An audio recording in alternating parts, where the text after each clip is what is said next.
السلام علیکم، میں ہوں فیصل نذیر قریشی۔ اچھا، اگر آپ اپنا گریٹر ورژن بننا چاہتے ہیں، یعنی کہ سپر مین بننا چاہتے ہیں، پری ایگزسٹنگ آرڈر کو ختم کر کے ایک انقلابی شخص بننا چاہتے ہیں، تو فریڈرک نیچے، جو کہ 19ویں صدی میں پیدا ہوئے جرمنی میں، بہت ہی معروف فلسفی ہیں، وہ تقریباً آج تک کی دنیا تک میرے سب سے فیوریٹ فلسفی ہیں۔ جو ان کی سوچ تھی وہ ایتھیسٹک تھی، لیکن ہمیں مکمل طور پر کسی پر بھی کامل ایمان لانے کی ضرورت نہیں ہوتی، صرف ہم نے ان سے کچھ چیزیں سیکھنی ہوتی ہیں۔ تو فریڈرک نیچے اپنے فلسفے میں ایک استعاراتی علامتوں کے طور پہ 3 مرحلے وہ بتاتے ہیں سپر مین آپ کو بننے کے لیے، ایک انقلابی شخص بننے کے لیے۔ اونٹ، شیر اور بچہ۔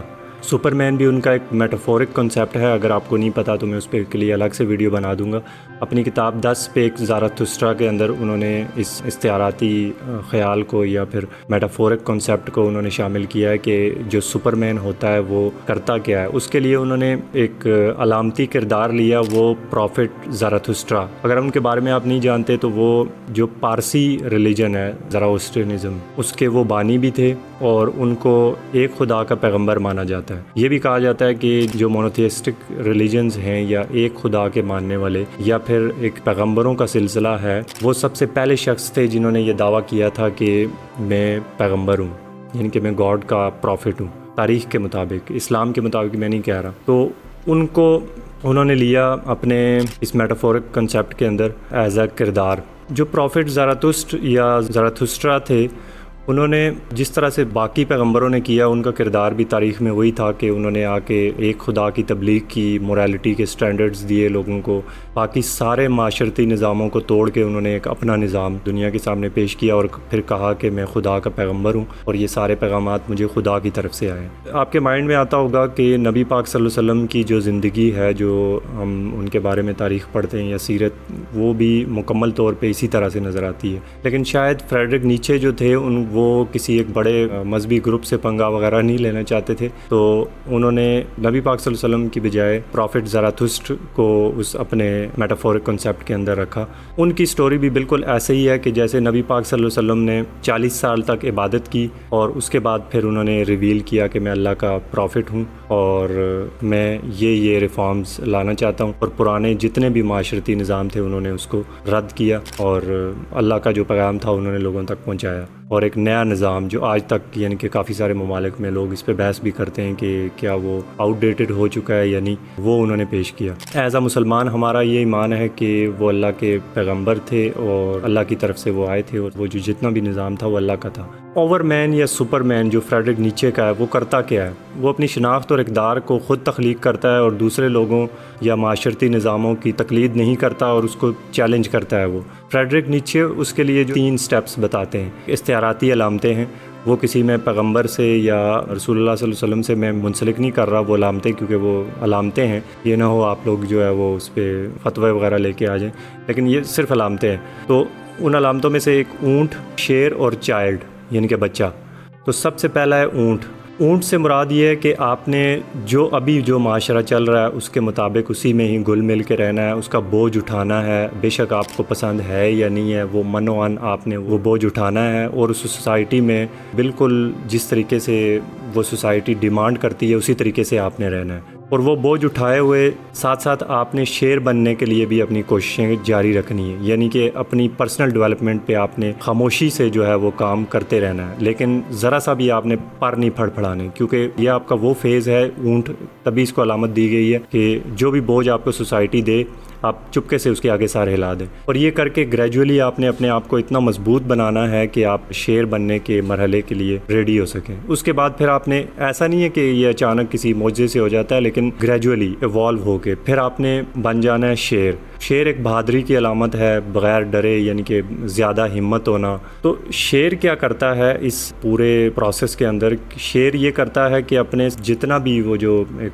ڈریگن کا کنسیپٹ ہے، یعنی کہ جو پرانا آپ کا گاڈ تھا یا جو بھی آپ کا وہ معاشرہ تھا جس کا آپ اتنا عرصہ تک بوجھ اٹھاتے رہے، لیکن آپ کے اندر ہی اندر آپ کوشش کرتے رہے انقلاب کی، شیر کیا کرتا ہے کہ اس سارے نظام کو چیلنج کر دیتا ہے اور اس کے خلاف جنگ چھیڑ دیتا ہے۔ تو شیر جو ہے وہ پرانے ساری اقدار جس کو آپ نے 20-30 سال تک جس کا آپ نے بوجھ اٹھایا ہوتا ہے، اس کو وہ چیلنج کر دیتا ہے۔ آزادی اپنی حاصل کرتا ہے اور آزادی حاصل کرنے کے بعد وہ سب کچھ تباہ کر دیتا ہے اور ڈسٹرکشن کا یعنی کہ یہ فیز ہے. جو بھی اتنا عرصہ چیزیں آپ برداشت کرتے رہے ان سب کو وہ ختم کر دیتا ہے. اب اگلا مرحلہ آ جاتا ہے بچے کا یعنی کہ چائلڈ. اب جب وہ آلریڈی شیر بن کے سارا کچھ جو پہلا نظام ہوتا ہے جو کہ آؤٹ ڈیٹڈ ہو چکا ہوتا ہے اس کی نظر میں وہ اس کو ختم کر چکا ہوتا ہے، تو اب بچے کی صورت میں اس نے نئے طریقے سے وہ چیزیں بنانی ہوتی ہیں، کیونکہ بچہ بغیر اگلی پچھلی باتیں یاد کیے وہ کوئی نہ کوئی چیز بناتا ہے، سیکھتا ہے اور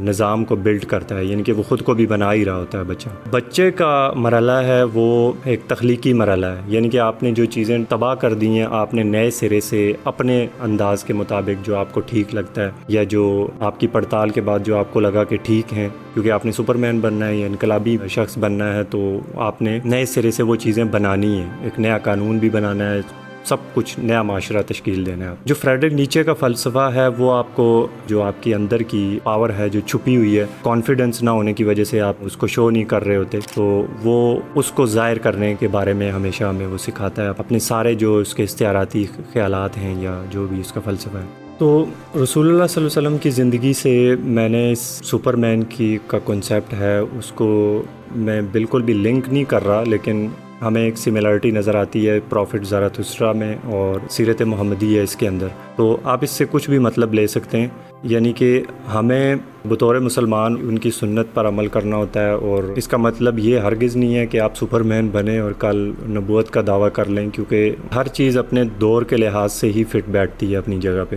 تو جو سپر مین کا کنسیپٹ ہے وہ کسی ایک چیز کے بارے میں نہیں ہے اس کی، کیونکہ یہ فلسفہ ہے تو اس کی آپ تشریح اپنے طریقے سے کر سکتے ہیں. اب آپ کے مائنڈ میں یہ چیز آ رہی ہوگی کہ یہ کس سٹینڈرڈ سے پتہ چلے گا کہ جو سپر مین یا ریفارمر ہے وہ جو بات کر رہا ہے وہ ٹھیک ہے یا نہیں ہے. اب نیچے کے فلسفے میں کوئی بھی افاقی معیار نہیں ہوتا، جو یونیورسل ایک سٹینڈرڈ نہیں ہوتا کہ یہ سٹینڈرڈ جو مورالٹی کا ہے وہ صحیح ہے یا یہ غلط ہے. یہ کسی ایک ریاضی کی طرح سے ہم اس کو پرکھ نہیں سکتے.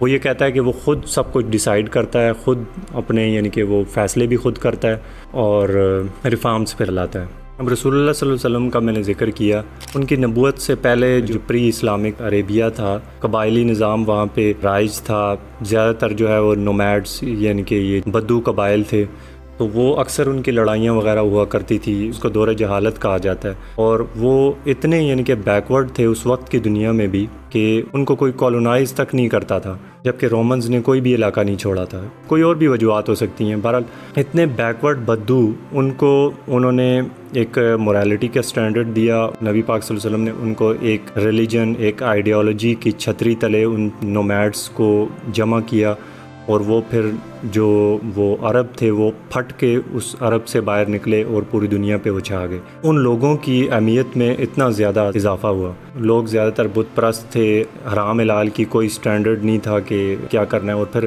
اسلام وہ ریلیجن تھا کہ جس نے یہ کنسیپٹ دیا کہ آپ اگر کوئی گناہ کرتے ہیں تو آپ کو غلام آزاد کرنا پڑے گا، جبکہ اس وقت کی اکانومی جو غلاموں پہ ہی زیادہ تر منحصر تھی. سماجی انصاف دیا، عورتوں کے حقوق دیے، یعنی کہ ان ان سویلائزڈ لوگوں کو نبی پاک صلی اللہ علیہ وسلم نے اتنی اہمیت دی کہ وہ چند سو سالوں میں پوری دنیا میں حکومت کرنے لگے. یہ اس دور کی اشد ضرورت تھی جو کہ عربوں کو تھی. آپ کے خیال میں آج کے دن اگر کوئی سپر مین آتا ہے تو آج کے دن کی ضرورت کیا ہے؟ آپ اس پورے فلسفے سے کیا سمجھیں؟ آپ جو بھی اس سے مطلب لینا چاہے وہ لے سکتے ہیں. آپ مجھے کمنٹ باکس میں لازمی بتائیے گا. کیا جو ہائبرڈ ہم نے سسٹم اپنایا ہوا ہے، آدھا اسلام اور آدھا اسلام نہیں، وہ ہٹ جانا چاہیے، اسلام کو ہی ہمیں امپلیمنٹ کر لینا چاہیے، یا پھر وہ اس دور کی ہی ضرورت تھی؟ تو آج ہماری ضرورتیں کچھ اور ہیں. آپ مجھے اس بارے میں بھی کمنٹ باکس میں بتائیے گا. بہت بہت شکریہ یہ دیکھنے کا. اللہ حافظ.